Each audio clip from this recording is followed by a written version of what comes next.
Hey there, I'm Andrew Sellon. I'm an actor on stage and on TV shows like Gotham, and I'm also on the faculty of the Graduate Creative Writing Program at Western Colorado University. I'm going to be reading you a wonderful short story from the new anthology, Monsters, Movies, and Mayhem. And this isn't just any anthology. It was entirely put together by the students in the Publishing Master's program at Western, led by the amazing New York Times best-selling author Kevin J. Anderson. It's really terrific start to finish, and the students did everything. They came up with the idea for the anthology, they solicited the scripts, they read through the mountain of submissions, they picked the best ones, they designed it, they produced it, they published it, and here it is. Monsters, Movies, and Mayhem.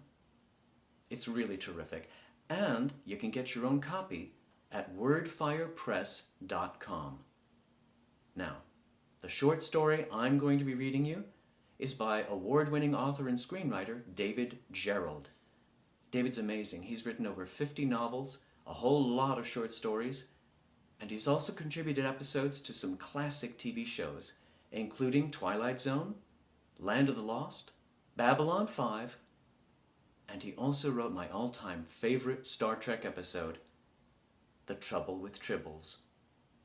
Now, there aren't any tribbles in this story, but there are troubles. So without further ado, here's David Gerrold's story from Monsters, Movies, and Mayhem. Michael thinks the house is haunted. It's an old house, older than me. It creaks in the wind. It groans in the heat. Settles back into itself at night. It shivers in the winter and it aches in the summer. It has its own set of rustling noises everywhere. The chimney whistles, the windows rattle, the floorboards squeak. The house has a voice. So Michael thinks the house is haunted. It's not just the noises, although they're very convincing. It's all the other things. It's the basement door that he closes tight every night and comes back in the morning to find it open again. As if something that lives below comes out and prowls the house at night. It's the drapes in the front room that he opens every morning and comes back to find them mysteriously closed. It's his little Catholic statue of the Virgin Mary on the shelf in his bedroom. Someone or something keeps turning it to face the wall. Michael isn't my first roommate.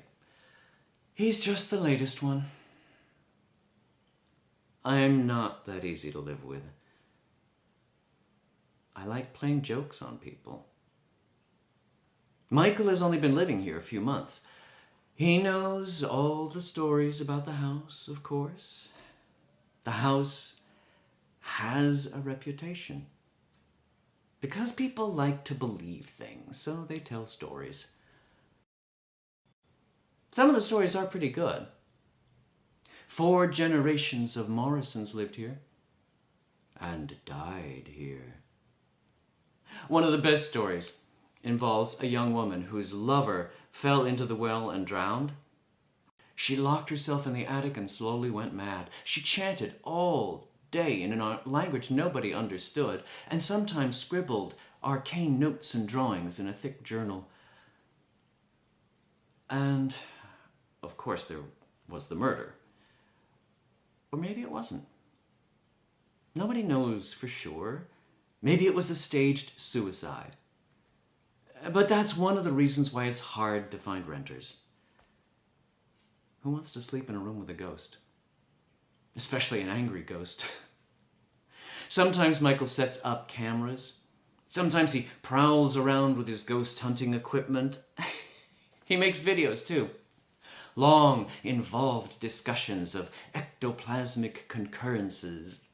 He has a blog and a podcast and several thousand followers.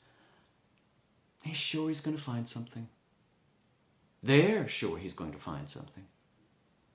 Michael is determined to prove the house is haunted. He makes me laugh. Sometimes I follow him around, making jokes the whole time about how silly this is and how he's wasting his time. He ignores me, of course. He's so determined to find out who or what is opening doors and closing drapes and turning the Virgin that it's turned into an obsession. He goes from room to room, from attic to basement, from maid's quarters next to the kitchen, all the way up to the far corners of the nursery. I think Michael is silly. He's never going to find any ghosts. I'm the one who opens the basement door and closes the drapes and turns the Virgin Mary to the corner. I do it to tease him. I do it for the joke. I know this house. I know it better than anybody. It's old, yes. It's tired and creaky. But haunted? I don't think so. I've lived here nearly 200 years and I've never seen anything.